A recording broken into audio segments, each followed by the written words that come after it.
Hello friends, welcome to crazy GK tricks. Video start करने से पहले अगर आपने अभी तक चैनल को सब्सक्राइब नहीं करा है तो पहले चैनल को सब्सक्राइब कर लीजिए और इस बेल आइकन को जरूर क्लिक करिएगा दोस्तों, जिससे आपको टाइम टू टाइम नोटिफिकेशन मिलते रहेंगे। साथ ही साथ दोस्तों आप हमारे फेसबुक पेज को भी फॉलो कर सकते हैं, जिसका लिंक मैंने डिस्क्रिप्शन में दे रखा है। आप डायरेक्टली यहाँ से क्लिक करके आप हमारे फेसबुक पेज को फॉलो कर सकते हैं, या तो फिर आप facebook.com/crazygktricks सर्च करेंगे तो आपको पेज मिल जाएगा। आप वहां से उसको फॉलो कर सकते हैं, क्योंकि दोस्तों जितनी भी जीके से रिलेटेड पीडीएफ्स है वो सब फेसबुक पेज पे अपलोड होती रहेगी। चलिए फ्रेंड्स, अब हम वीडियो स्टार्ट करते हैं। तो फ्रेंड्स, आज के इस वीडियो में हम क्या-क्या स्टडी करेंगे एक बार आपको जल्दी से बता देता हूं मैं। सबसे पहले हम पढ़ेंगे व्हाट इज हीट, ऊष्मा क्या होती है। उसके बाद स्केल ऑफ टेम्परेचर, जो टेम्परेचर के स्केल्स हैं, सेल्सियस, केल्विन, फ़ारेनहाइट, वो हम डिस्कस करेंगे। उसके बाद हम थर्मल एक्सपेंशन को पढ़ेंगे, ऊष्मीय प्रसार, पानी का असामान्य प्रसार को हम समझेंगे। काफी क्वेश्चंस पूछे जाते हैं उसके एग्जाम्पल से। उसके बाद ट्रांसमिशन ऑफ हीट को समझेंगे। 3 मेथड होती है, कंडक्शन, कन्वेक्शन एंड रेडिएशन, चालन, संवहन और विकिरण, इसको समझेंगे। और दोस्तों लास्ट में कुछ इंपॉर्टेंट पॉइंट बताऊंगा आपको मैं। ये सब पढ़ने के बाद में हम लास्ट में एक क्वेश्चन आंसर टेस्ट लगाएंगे जो काफी इंपॉर्टेंट है, और देखेंगे कि हम कितने क्वेश्चन सॉल्व कर पा रहे हैं। तो चलिए दोस्तों एक एक करके चीजों को समझते हैं। देखिए दोस्तों, सबसे पहले हम बात करेंगे कि हीट क्या होती है, ऊष्मा क्या होती है। तो ऊष्मा क्या होती है? ऊष्मा एक प्रकार ऊर्जा ही है जो कि एक वस्तु से दूसरी वस्तु में ट्रांसफर होती है जब उन दोनों वस्तुओं में टेम्परेचर डिफरेंस हो। किसी का टेम्परेचर ज्यादा हो, किसी का कम हो। जब ऐसी वस्तुएं आपस में संपर्क में आती हैं तो क्या होता है? ऊर्जा का स्थानांतरण होता है, जिसे हम क्या बोलते हैं? ऊष्मा बोलते हैं। सिंपल सी बात है, ऊष्मा क्या है? ऊर्जा है। ठीक है, एग्जाम्पल से समझते हैं हम। देखिए, ये हाथ है, हाथ के ऊपर आइस क्यूब रखा हुआ है।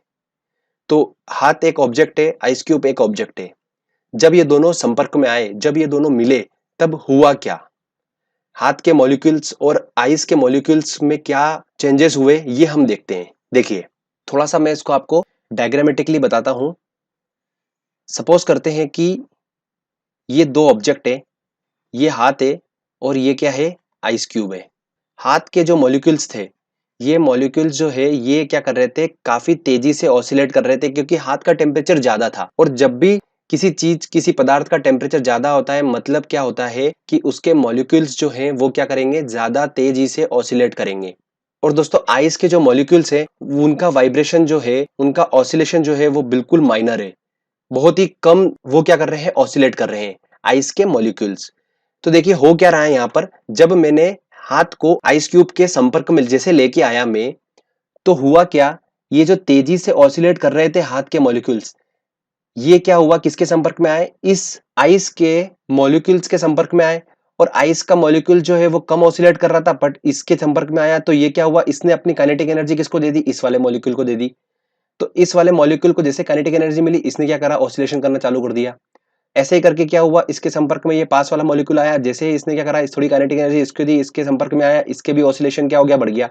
तो ऐसे करके क्या हुआ? जैसे ही हाथ जो है वो आइस के संपर्क में आया, तो आइस के मॉलिक्यूल जो थे वो क्या हो गया? उनका ऑसिलेशन बढ़ गया। तो जैसे जैसे ऑसिलेशन बढ़ता गया इनका, आइस का टेम्परेचर क्या हो गया? बढ़ता गया।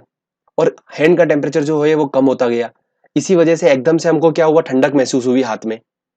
यही कारण होता है। और आइस जो है वो हाई टेम्परेचर पे चला गया, जिसकी वजह से वो पिघलना चालू कर दिया। तो आपको समझ में आया कि एग्जैक्टली में हुआ क्या यहाँ पर?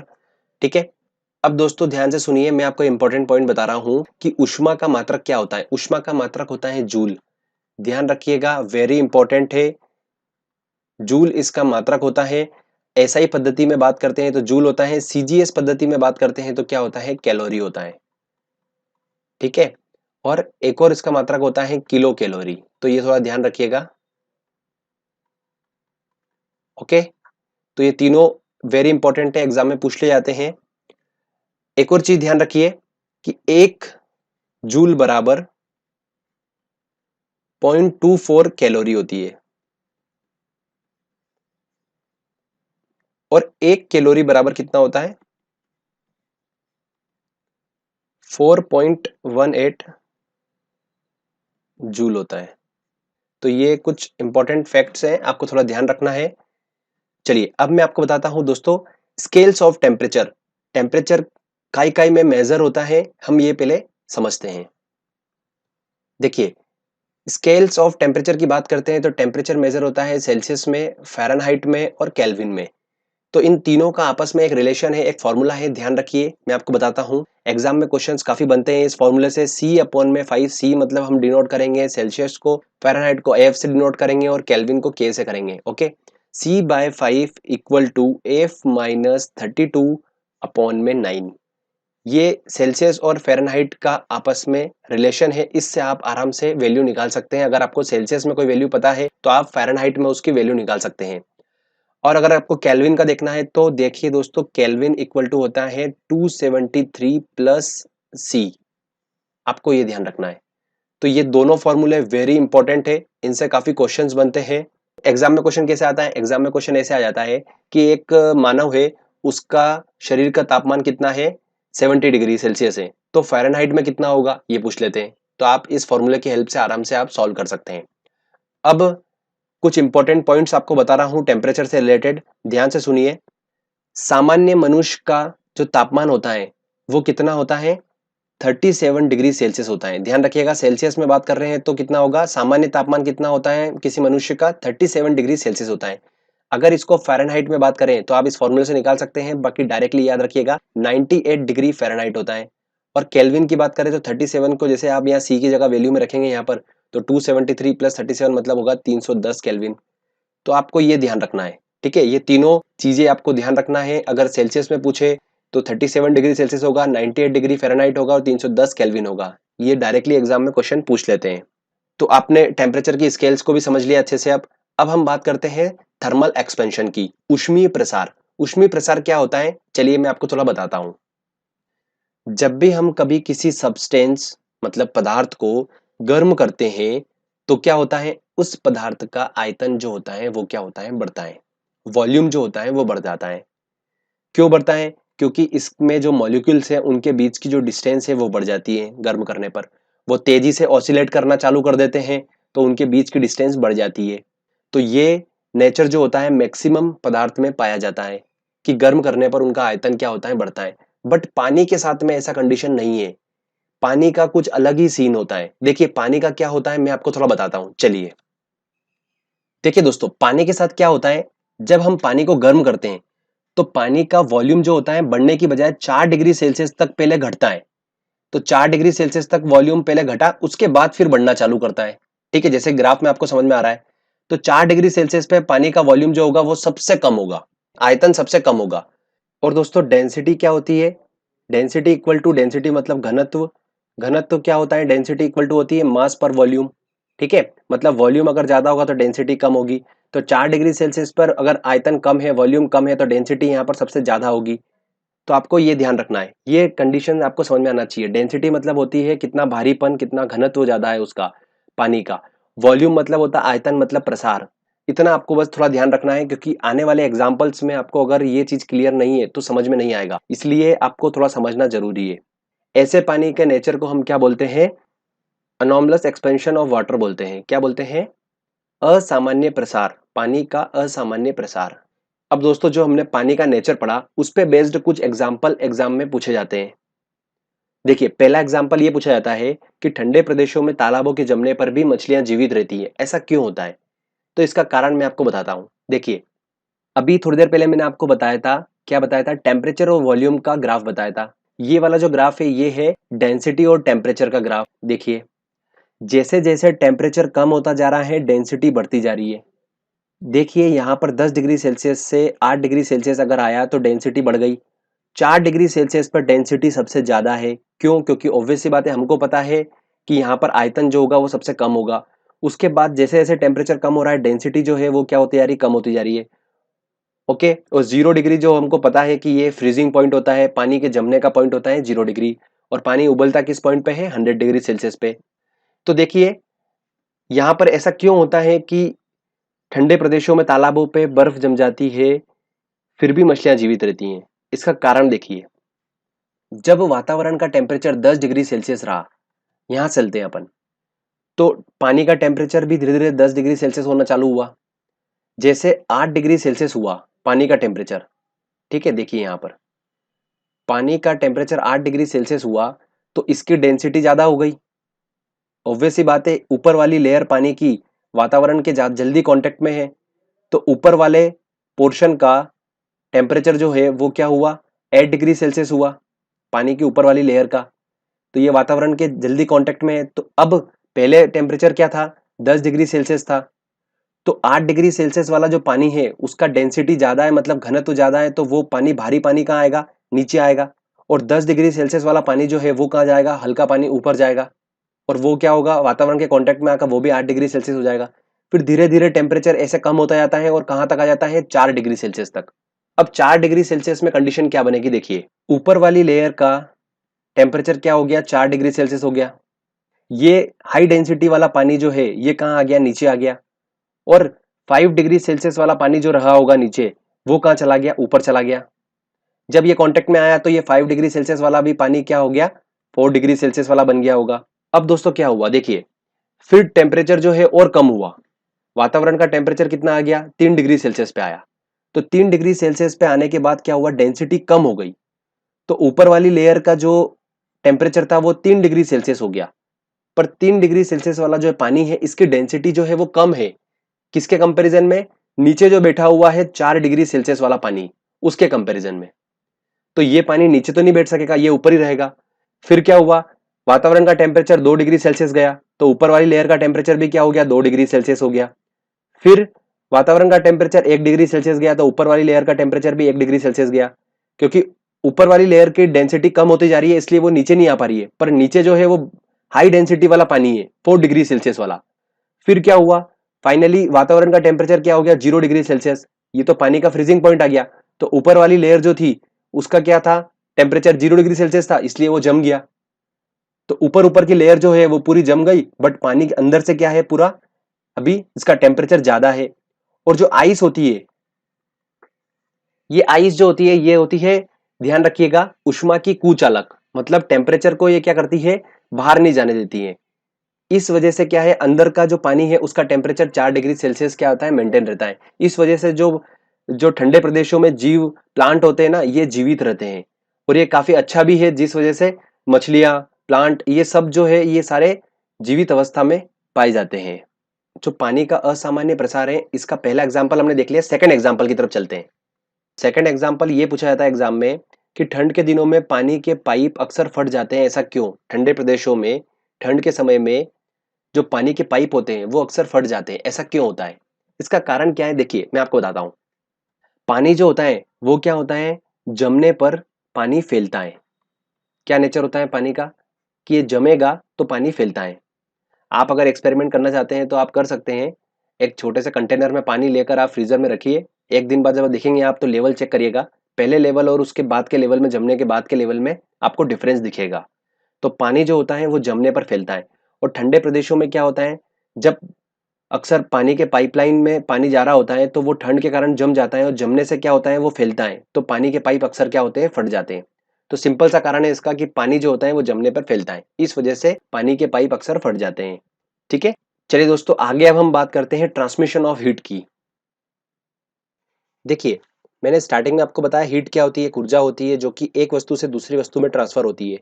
ठीक है, जब इन दोनों वस्तुओं में टेम्परेचर डिफरेंस होगा, तो जो ट्रांसफर हो रही है इसकी क्या है दोस्तों, देखिए 3 मेथड होती है, एक कंडक्शन, एक कन्वेक्शन और एक रेडिएशन।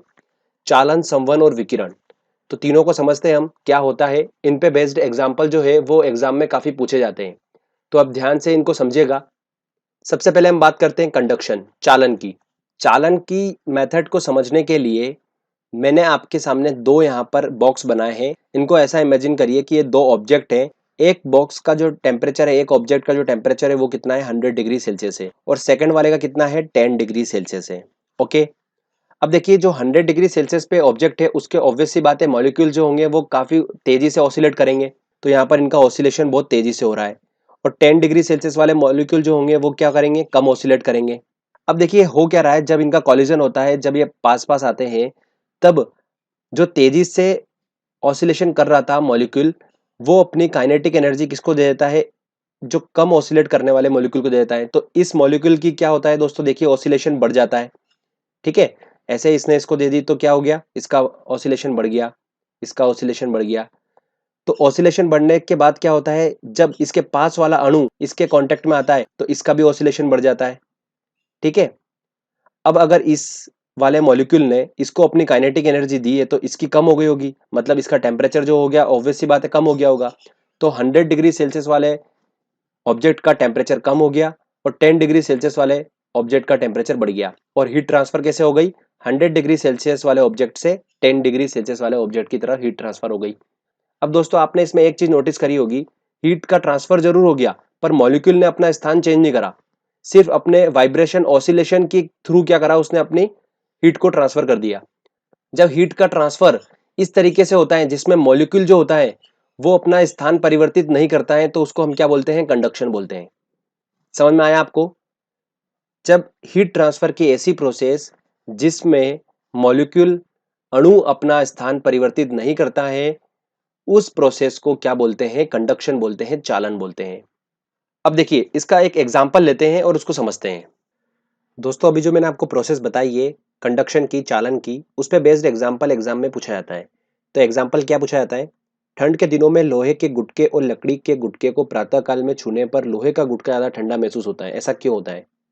देखिए लोहा क्या है, एक पदार्थ है और पदार्थ का अपना अपना नेचर होता है।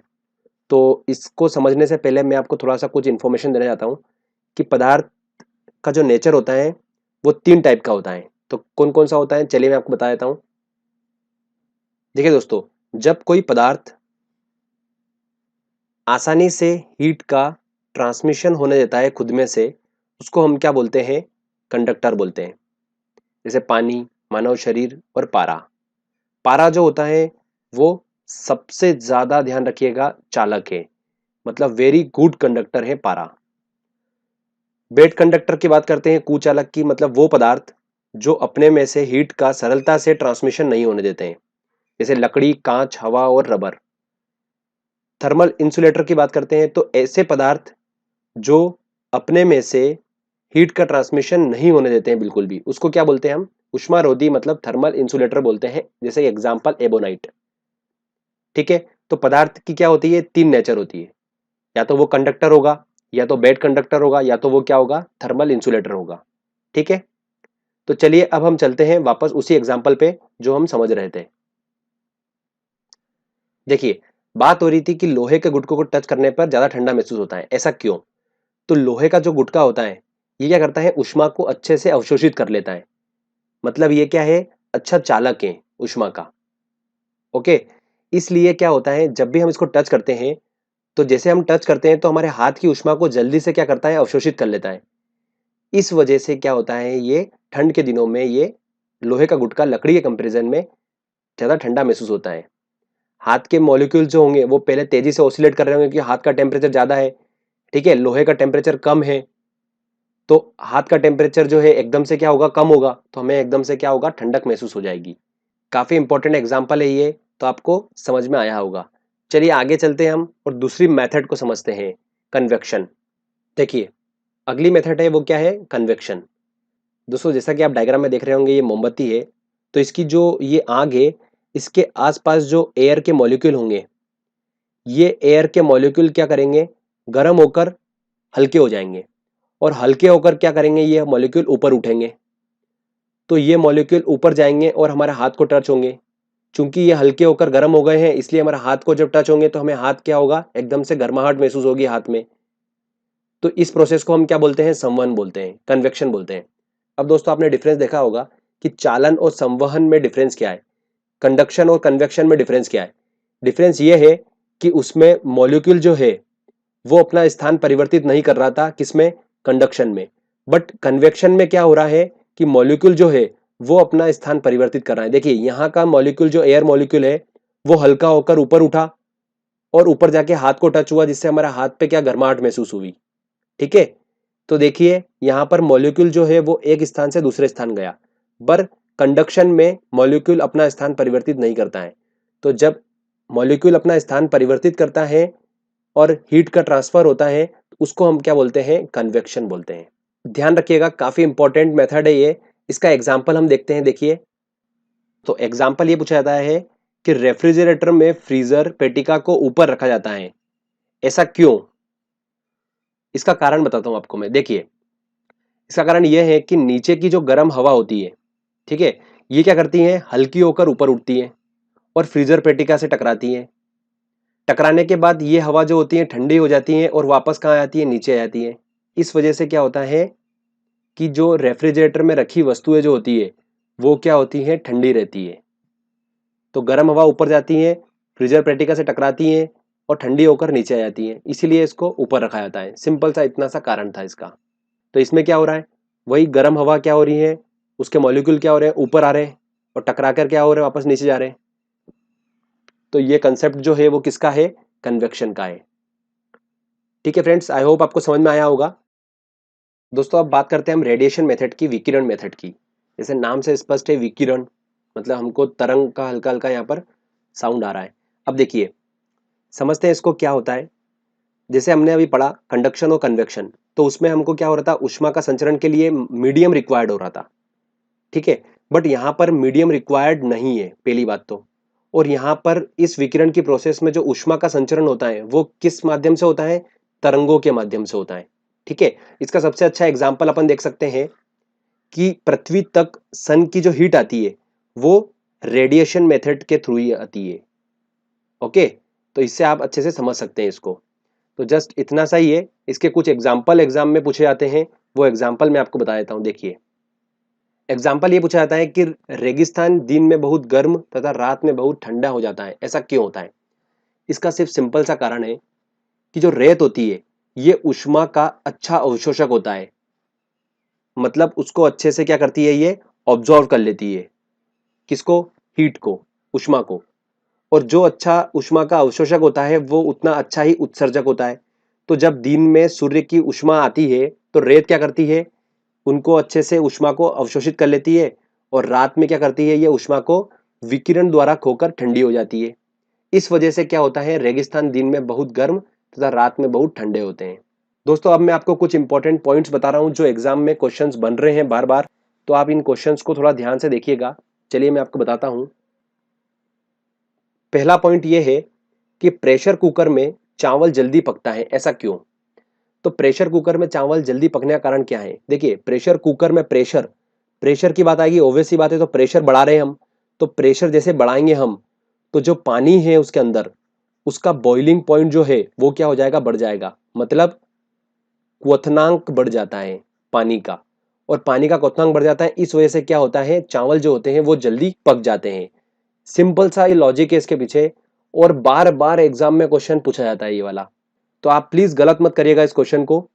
नेक्स्ट क्वेश्चन है, ये पूछा जाता है एग्जाम में कि सफेद कपड़े काले कपड़े की तुलना में ठंडे क्यों होते हैं, इसका कारण क्या है। सफेद कपड़े होते हैं वो लाइट को क्या करते हैं, जो प्रकाश आता है उसको क्या करते हैं, ये रिफ्लेक्शन कर देते हैं उसका, मतलब परावर्तित कर देते हैं उसको। एक सफेद चिकनी सतह हीट की खराब ऑब्जर्वर होती है, वो अच्छी रिफ्लेक्टर होती है। ये बात आप ध्यान रख लीजिए, ठीक है। अगले पॉइंट की तरफ चलते हैं। अगला पॉइंट है कि न्यूनतम संभव ताप कितना होता है, मतलब सबसे कम टेम्परेचर क्या हो सकता है, तो वो कितना होता है, -273 डिग्री सेल्सियस। तो ये ध्यान रखिएगा, पूछा जाता है ये। कौन सा तापमान सेल्सियस और फ़ारेनहाइट तापमापियों में एक ही होगा।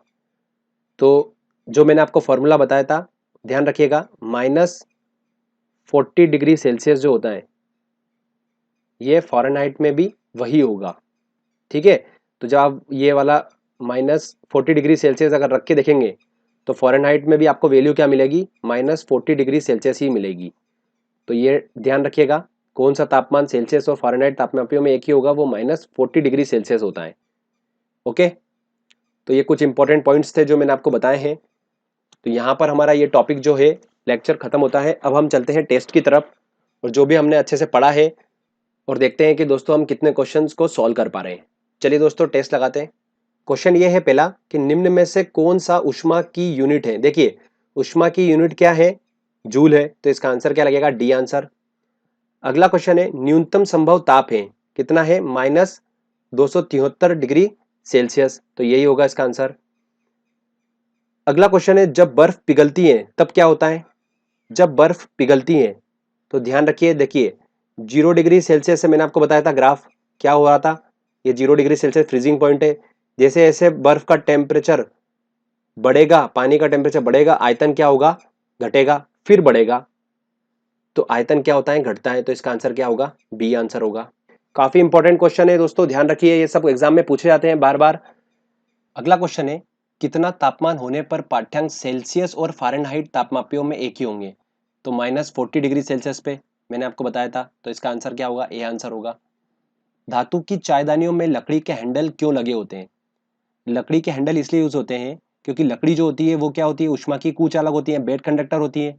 तो हमें हाथ में एकदम से गर्माहट महसूस ना हो, इसलिए लकड़ी के हैंडल यूज होते हैं। आंसर क्या लगेगा, ए आंसर। अगला क्वेश्चन है, अत्यधिक शीत ऋतु में पहाड़ों पर पानी की पाइपलाइन फट जाती है, ऐसा क्यों? तो इसका कारण क्या है दोस्तों, मैंने आपको बताया था, पानी जो होता है वो जमने पर क्या होता है, फैलता है। तो पाइप में पानी जमने पर फैलता है, इसलिए पाइपलाइन फट जाती है। सी आंसर होगा। नेक्स्ट क्वेश्चन की तरफ चलते हैं। अगला क्वेश्चन है, काले वस्त्रों के मुकाबले श्वेत वस्त्र शीतल क्यों होते हैं, ठंडे क्यों होते हैं? तो ऑब्वियस सी बात है, जो सफेद कपड़े होते हैं वो क्या करते हैं, अपने पास पहुंचने वाले प्रकाश को परावर्तित कर देते हैं। तो इसका आंसर क्या होगा, बी आंसर होगा। प्रेशर कुकर में खाना जल्दी पकता है क्यों? देखिए, प्रेशर कुकर में खाना मैंने आपको बता रखा है, वेरी इंपॉर्टेंट क्वेश्चन है, बार बार पूछा जाता है। देखिए, आप खुद देख लीजिए, एसएससी में पूछा, फिर यूपीपीसीएस में पूछा था, फिर वापस यूपीपीसीएस में पूछा, देखो क्वेश्चन तो काफी पूछा जाता है। तो इसका एक ही कारण है कि प्रेशर कुकर में प्रेशर बढ़ता है, जिससे पानी का, वाटर का बॉइलिंग पॉइंट क्या होता है, बढ़ जाता है, क्वथनांक बढ़ जाता है। तो उच्च दाब से जल के क्वथनांक को घटा देते हैं, गलत। उच्च दाब जल के क्वथनांक को बढ़ा देते हैं, बिल्कुल। इसका आंसर क्या होगा, बी आंसर होगा। नेक्स्ट क्वेश्चन है, खाना पकाने के बर्तन में नीचे का बाहरी हिस्सा काला क्यों छोड़ा जाता है? काली सतह जो होती है वो क्या करती है, ऊष्मा की अच्छी अवशोषक होती है। तो इसका आंसर क्या होगा, डी आंसर होगा। चलिए नेक्स्ट क्वेश्चन तरफ चलते हैं। अगला क्वेश्चन है, निम्न में से कौन ऊष्मा का बहुत अच्छा चालक है? तो सबसे अच्छा गुड कंडक्टर कौन है, पारा है। ध्यान रखिएगा, सबसे अच्छा पूछा है तो पारा है।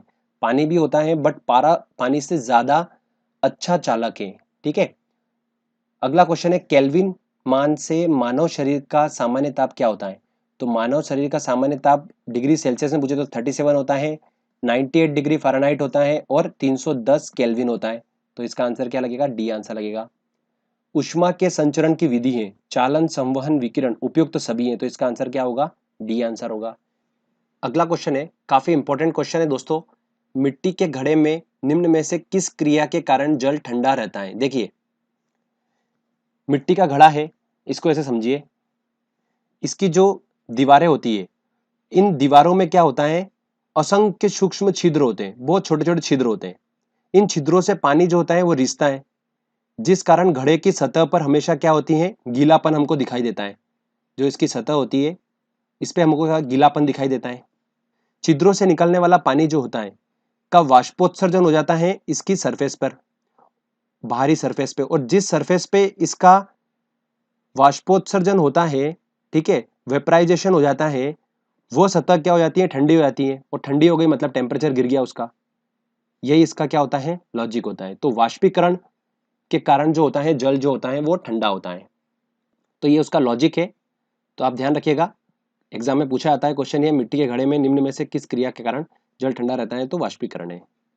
ओके दोस्तों, तो देखिए दोस्तों, हमने यहाँ पर टॉपिक को पहले अच्छे समझा और फिर बाद में हमने एक इंपॉर्टेंट क्वेश्चन आंसर टेस्ट भी लगाया, जिससे कि ये टॉपिक हमारा अच्छे से परफेक्ट हो गया। एग्जाम में क्वेश्चन आएगा, आप आसानी से इसमें क्वेश्चन को सॉल्व कर लेंगे, क्योंकि आपने सारे कंसेप्ट इसके अच्छे से समझ लिए हैं, ठीक है।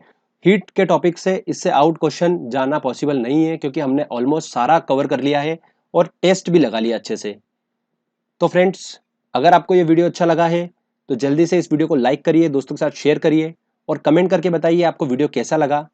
अगर आपने अभी तक चैनल को सब्सक्राइब नहीं करा है तो सब्सक्राइब कर लीजिए, क्योंकि और इस तरीके के अच्छे अच्छे वीडियो जब भी मैं आपके लिए लेकर आऊंगा आपको उसका नोटिफिकेशन मिलता रहेगा। फ्रेंड्स, मिलते हैं अगले वीडियो में, तब तक के लिए जय हिंद, जय भारत।